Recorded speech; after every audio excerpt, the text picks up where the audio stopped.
Welcome back to Navdha classes. और ये है हमारी गाइडेंस एंड काउंसलिंग की सीरीज़। पिछली वीडियो के अंदर हमने डिस्कस करा था डायरेक्टिव काउंसलिंग के बारे में। इस वीडियो के अंदर हम डिस्कस करने जा रहे हैं नॉन डायरेक्टिव काउंसलिंग। तो ये जो हमारी सीरीज़ चल रही है इसके अंदर हम गाइडेंस एंड काउंसलिंग के हर एक वीडियो हर एक टॉपिक के बारे में डिटेल में डिस्कस करने वाले हैं। तो स्टार्ट करते हैं नॉन डायरेक्टिव काउंसलिंग के बारे में।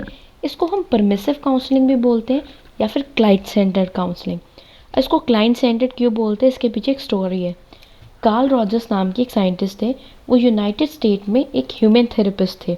हम कहते हैं वो बहुत ज़्यादा गिफ्टेड थे क्योंकि वो जिस तरह की अप्रोच यूज़ करते थे इसलिए वो जाने जाते थे। उन्होंने 1930 से लेके जब तक उनकी डेथ हुई 1987 तक उन्होंने काम करा यूनाइटेड स्टेट में। उन्होंने कहा कि अगर काउंसलिंग करनी है तो हमें जो मेन फोकस है ना वो प्रॉब्लम पे नहीं, काउंसलिंग के प्रोसेस पे करना चाहिए।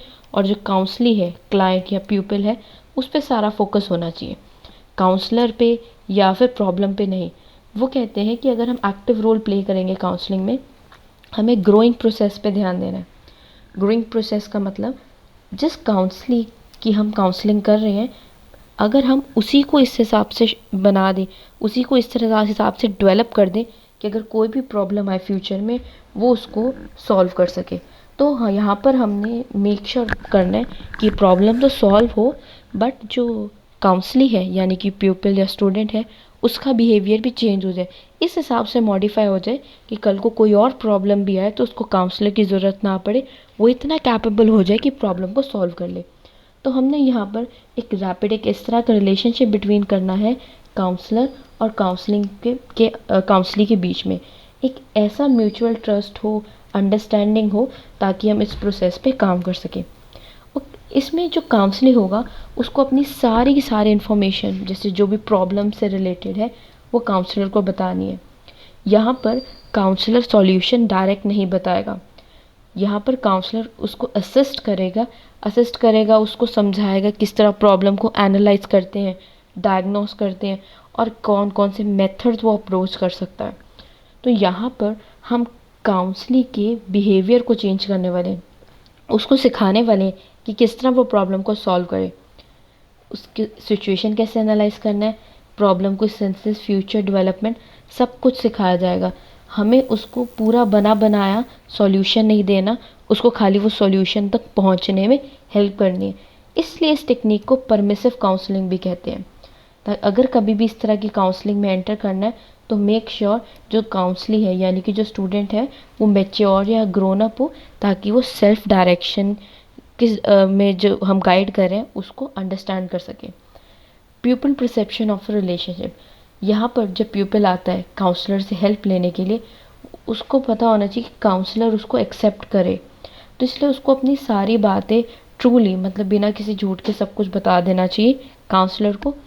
और यहाँ पर कई बार इस तरह की सिचुएशन होती है कि वो बात करते करते सरप्राइज हो जाते हैं कि कौन से टॉपिक्स हैं जिसके बारे में उसने कभी गौर से नहीं सोचा, या फिर कुछ इस तरह के टॉपिक्स हैं जिसके बारे में उसने कभी पहले डिस्कस नहीं करा।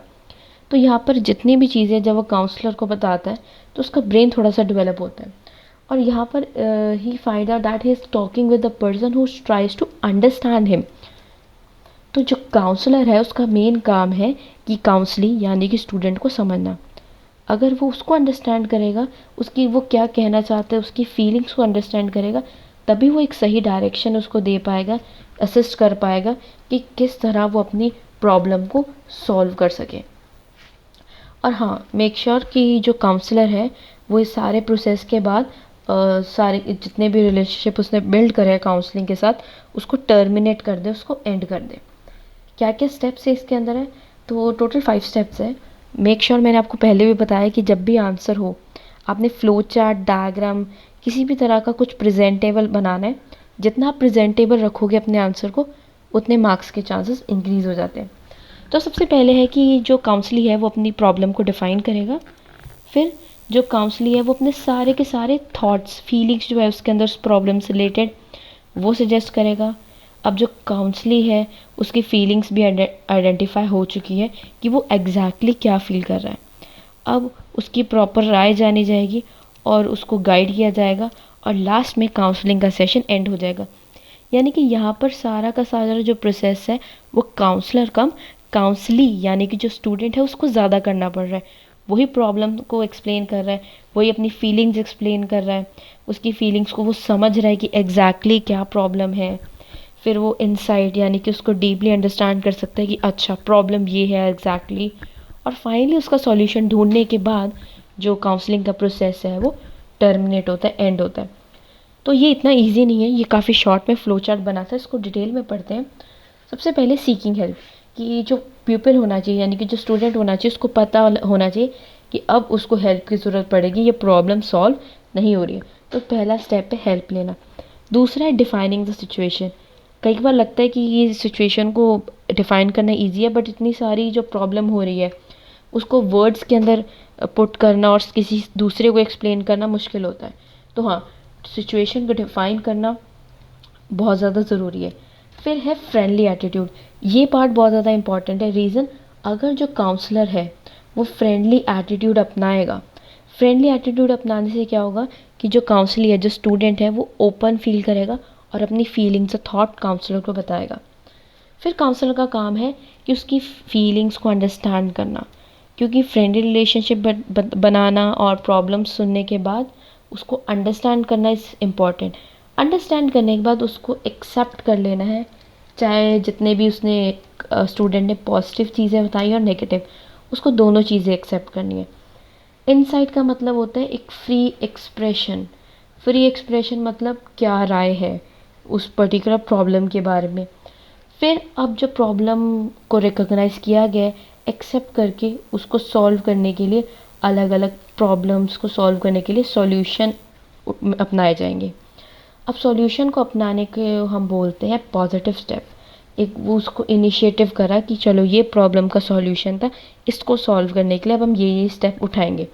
और फाइनली धीरे धीरे वो प्रॉब्लम सॉल्व होती है और जो हेल्प की ज़रूरत है वो कम हो जाती है, और इसी तरह जो काउंसलिंग का सेशन है वो टर्मिनेट हो जाता है। इस मेथड के, इस नॉन डायरेक्टिव काउंसलिंग के कुछ एडवांटेजेस भी हैं।